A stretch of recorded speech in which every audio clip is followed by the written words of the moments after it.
to another episode of MC Airsoft.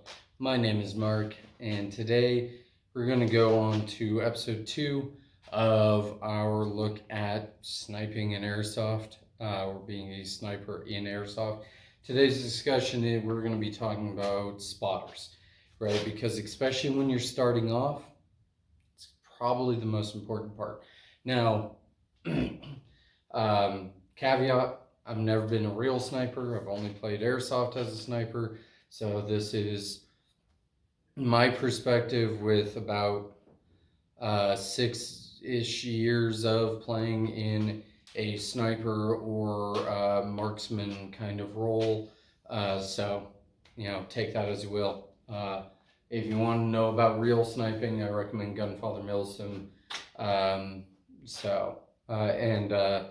Also sniping in military terms, there's plenty of great videos for that.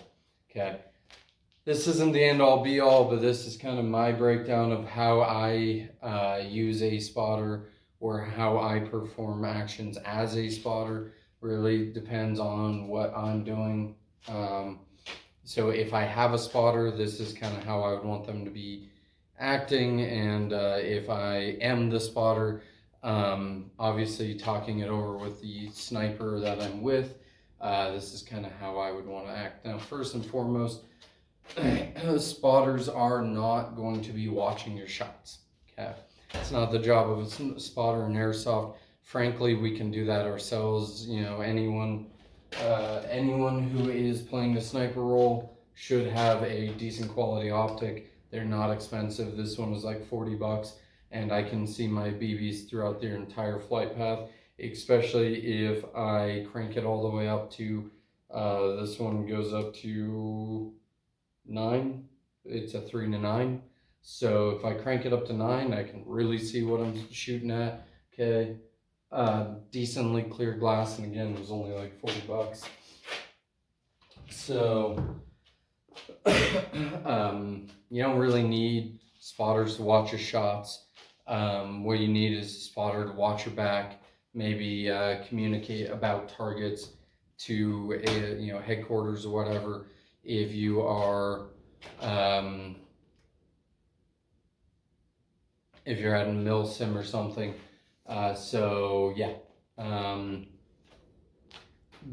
It's not watching your shots. So get that right out of the way. So what should a spotter have? A lot of the same gears, sniper. They can even have the same identical gear, although then you're just working together as a pair of snipers and kind of filling the spotter role not as well as you could. Okay, so you should, as a spotter, your job is to fill the discrepancies that a sniper can't, right? So a sniper, now obviously, hopefully you watched my first video on the matter, talking about different weapon classifications. But if you're in that DMR, or you have a DMR rifle or you have a sniper rifle, according to what we discussed in that, then one of the problems is going to be minimum engagement distances. Okay, another big problem is going to be clearing buildings if you have to move up to a rooftop or something of that nature, or maybe you just stumble across an objective and you need to take it, or you're getting set up for the night if it's a longer mil sim, or if you're just moving across a field in your general pickup game, then having someone who can go first into buildings with a rifle, and the sniper can transition to their pistol, which, yeah, pistols are decent in Airsoft, but they're, generally speaking, unless you're doing like speed soft specifically, they're probably not going to be as good as a rifle in most cases. So that's something to keep in mind. But your job as a spotter is to fill those gaps that your sniper cannot, right?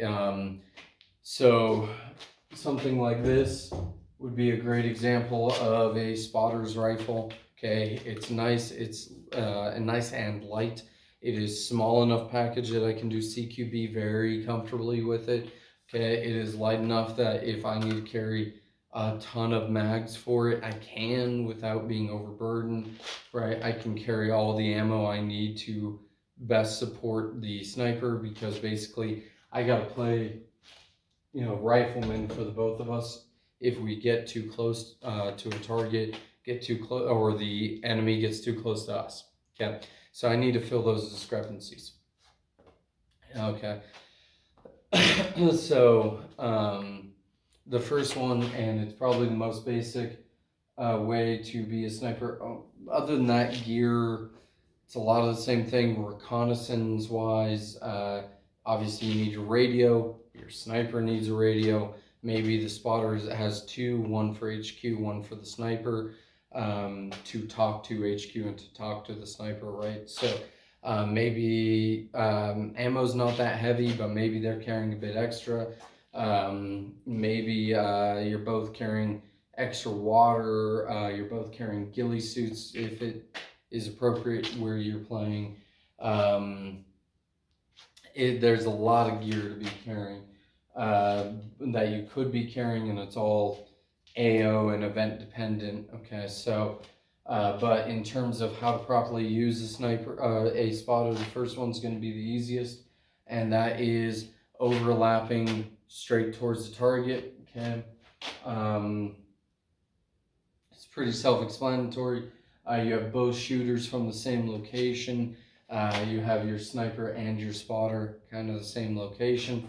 Maybe it's two windows, maybe it's opposite ends of a log, maybe it's whatever the case is, right? Whatever you got, but largely overlapping. And what this is going to do is allow the sniper to go to work, taking those longer distance shots, and then if the enemy starts closing distance or anyone sneaks up on them, maybe you're overwatching across a road, something of that nature, this spotter can start going to work with that shorter range rifle, right?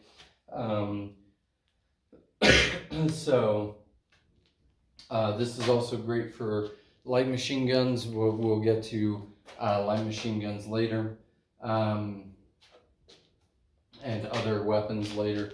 But so something like this is going to be the most common that you'll see for sniper spotters, but it's arguably the most effective for strong offense. It's not really defensive. It's also the kind of thing that you're going to be seeing if it's a hasty action, right? So your sniper, your spotter combo, walking down a trail, patrolling, moving to a location, whatever the case is, they take contact. Maybe it's contact right, they both spin down on their knees and start, plugging away at the bad guys, to the right, left, whatever, in front. If it's in front, obviously you're going to be staggered, so one's going to have to get online, right? So you're not shooting the other guy in the back if they stand up randomly or something, right? Okay, so you're going to need to get online, or at least turn and face the combat. So yeah, one note for spotter gear, if you are carrying a lightweight weapon, especially grenades or other airsoft explosive devices are going to be great force multipliers, especially if there's vehicles on the AO. Okay, so that's something to consider. Grenades, grenade launchers, tag grenades, whatever the case is, having a way to deal with vehicles or groups, right? Which in my mind is kind of the spotter's job, but because the sniper might be carrying extra gear, bipods, heavier rifle, maybe it's a monopod, maybe they have a ghillie and the spotter doesn't. So yeah, so maybe that's the spotter's role. Maybe you work it out amongst the two of you. Spotter carries the gun and a bunch of ammo, whereas the the sniper might carry more rounds for the grenade launcher. Just figure it out amongst yourselves, but that'd be a great force multiplier. So that's it's the most common you're going to see. It can change on levels, right? So the spotter might be a window below, right? So maybe it's a 3-story building. You have your sniper on the roof. You have your spotter below them, okay, or 2 windows below them, so they can better plug away at a little bit further distance, a little bit more accuracy, and they can prevent people kind of from entering the building. Second one is going to be more defensive, right?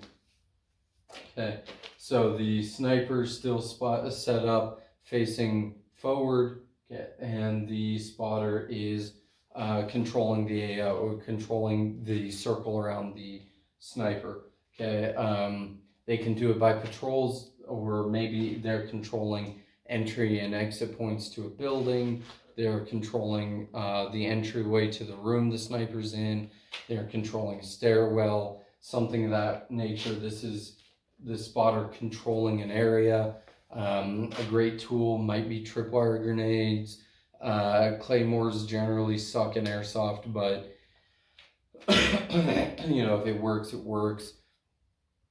But essentially they're just guarding the sniper's back, so the sniper can overwatch an area. This is a little more for overwatch, a little more for intel gathering, because the second you start taking shots, people are going to start moving to you, and you're now going to have to control an area bigger, or at least more directional. Okay, so this is better if you are, again, moving. It's kind of in the same boat as this, where it's if you're going to be there a long period, there's better options. But if you stumble across the building, you go up to the 3rd floor, plug away a couple rounds with a sniper rifle, and then you're moving, something like that. This is going to be better for buildings, going to be better for, again, hasty defensive positions, stuff like that. Okay. So that's another basic idea, is they're controlling a room-sized area to protect the sniper. Okay. Because once the enemy closes a certain distance and the sniper has to go to their pistol, they're basically just a worse, maybe quieter, but worse rifleman. Okay, so you're there to give them an advantage as a spotter at that closer distance.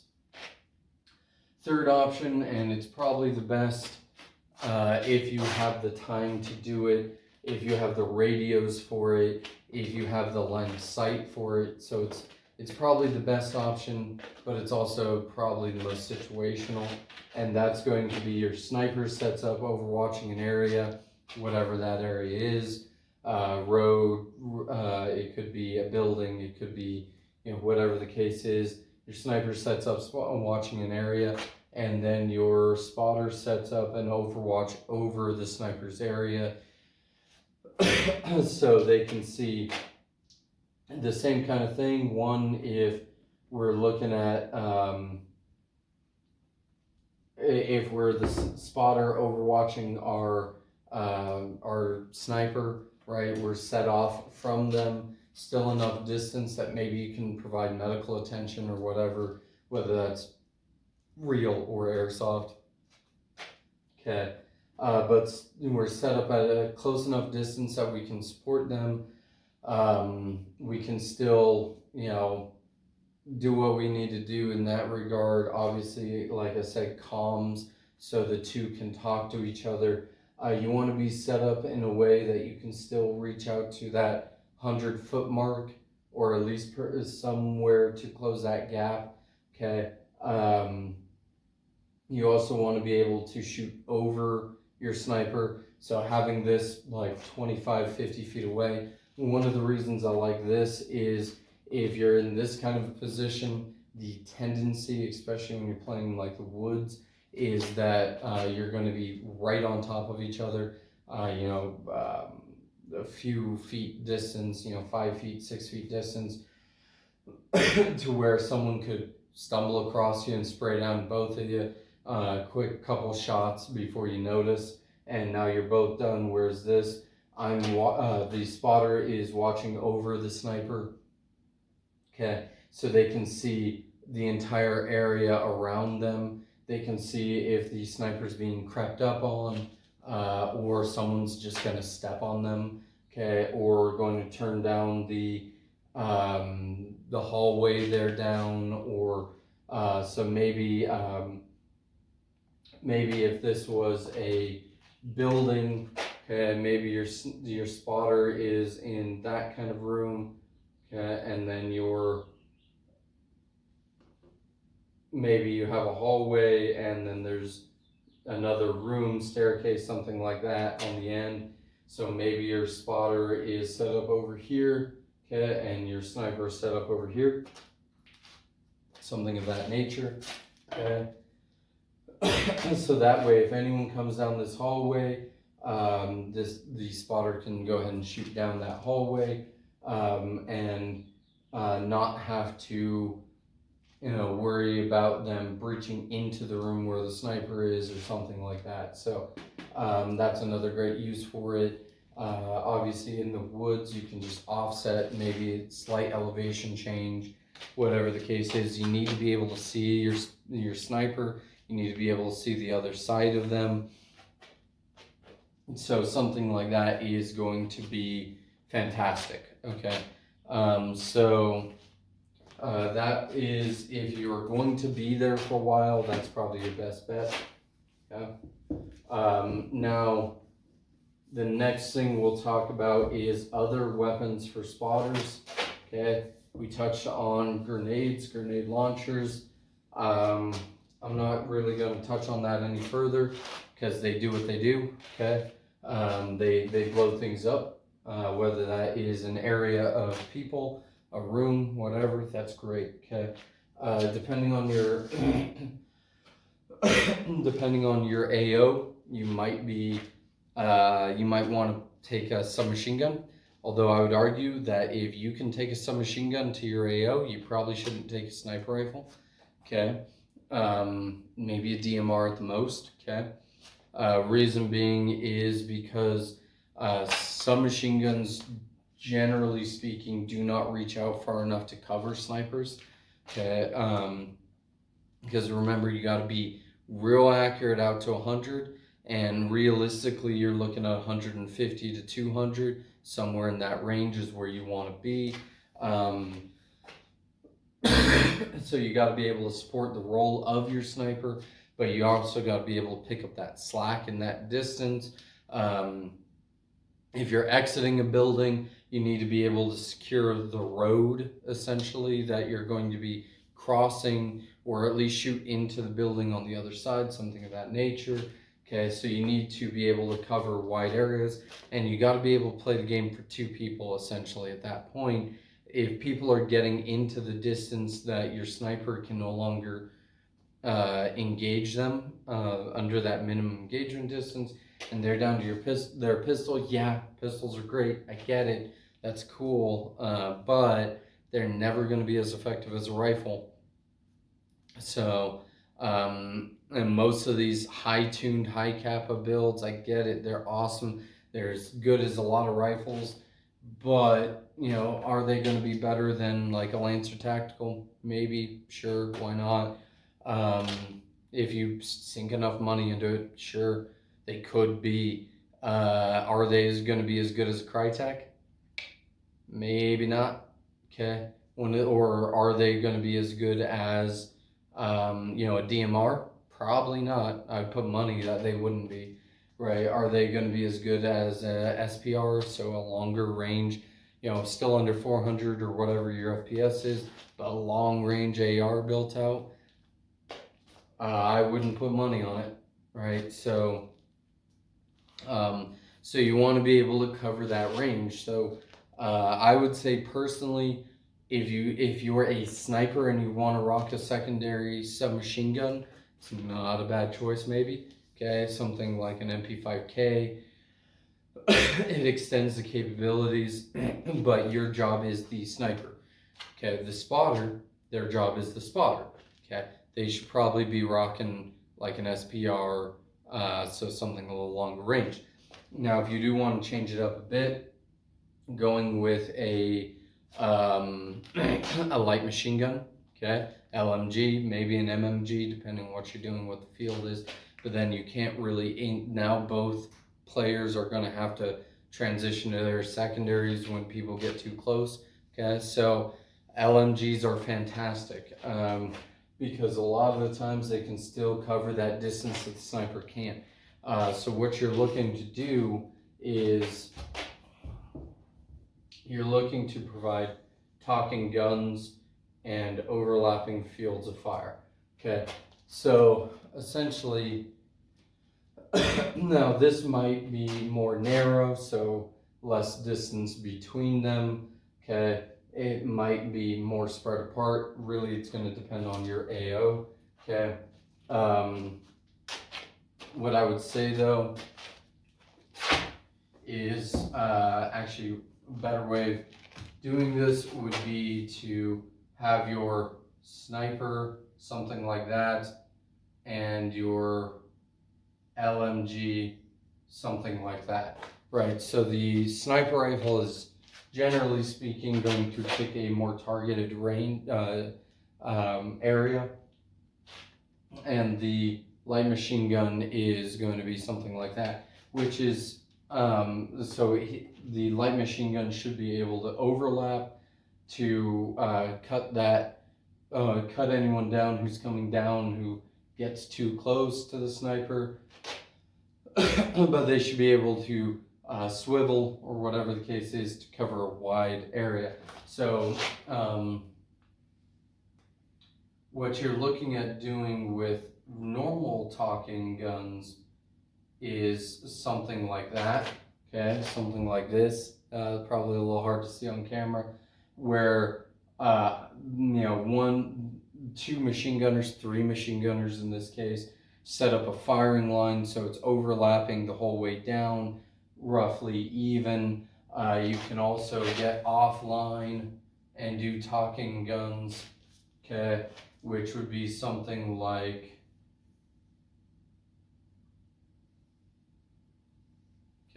something like that, where anyone who's here is getting hit by both, and then anyone who gets beyond the right lateral limit of the left gunner is getting hit by the right gunner, and anyone who's moving beyond the left lateral limit of the right gunner is getting hit by the left gunner, which you can totally do this with sniper rifles. It just gets a little dicier, but your basic talking guns between a sniper and a sport gunner are going to be something like this, where the if you imagine you're overlooking a street, okay, or maybe you're looking down a street, like you're at the end of it, that's probably a better example. The sniper is pointed dead straight down the street so they can hit anyone at any distance who crosses it, who comes down it, whatever the case is, or maybe they're just overwatching an area trying to get intel, and then your machine gunner is going to cover everything within 200 feet. They're ready to hose down anything in front of you within 200 feet or so. Maybe it's not the most accurate, but it'll sure make them put their heads down and buy you enough time to move, right? Now they again might be lower in a building or something like that, so they kind of have a little bit more of a straight line of fire. That's great, okay. But it's overlapping, so it covers the closer distances for the sniper, okay. But also they're there to have a wide field of view, right? It's the difference between a wide field of view and peripherals, a narrow or tunnel vision point of view, right? The sniper, so if you're the way your eyes are built, you can focus a lot better in the middle, okay, That's where you get a lot more recognition of what you're looking at, better resolution. That's the word I was looking for. You have the best resolution in the center, and you can tell what's going on for me about out to here. And it's the same kind of idea with a spotter and sniper. The sniper, high resolution in the middle, overwatching a target, they can hit whatever's there, great. And the spotter is the peripherals. The other way of doing it, where they cross in the middle, something of this nature, so kind of a star pattern, or two portions of a star, so kind of like that, making sure that they can't actually easily shoot each other, but it means that the overlap in the middle is going to be dead, right? And then these sides are going to be kind of dead, right? So this works a lot better if you have two snipers, okay, or two machine guns, or a sniper with a spotter and a support weapon with an A gunner, right? Because an A gunner is an equivalent to a spotter for a sniper, at least in Airsoft, right? They have different rules in real life, of course, but. So that's kind of the idea. That's kind of what you do. On most of your other guns, your shotguns, useless. I get it. They can reach. Some of them can reach out far, but they don't give you an advantage. Running around with a pistol trying to cover a sniper, probably not the best idea. I would also recommend that you share BBs between the sniper and the spotter. Okay, it's a little hard to do, especially with the newer sniper rifles really cranking up there. But if you can plan it out ahead of time, maybe have both sniper and spotter using the same kind of pistol. Okay, maybe they're both using Mark 23s if you want to go stealthy. Maybe they're both using high kappas so they can customize them both themselves, both using Glocks, whatever the case is. So you can share magazines back and forth, because the sniper should be carrying more ammo than for the pistol than the spotter, because the spotter has a rifle or a normal-ish rifle. Okay, so they should be carrying more pistol mags. But if the sniper, for whatever reason, runs out of pistol ammo, maybe a couple mags are leaking or whatever the case is, and the sniper runs out of pistol ammo, tossing a mag over is a lot easier than giving them the whole handgun, right? So, and if you can do it, then maybe the spotter should be shooting, or at least carrying, some of the sniper's ammo. Okay, so that's some things to consider. That way you can really synergize as a team. But again, communication devices, so radios, things of that nature, are probably the most key part of it. So yeah, so until next time, my name was Mark, and stay safe and stay hydrated.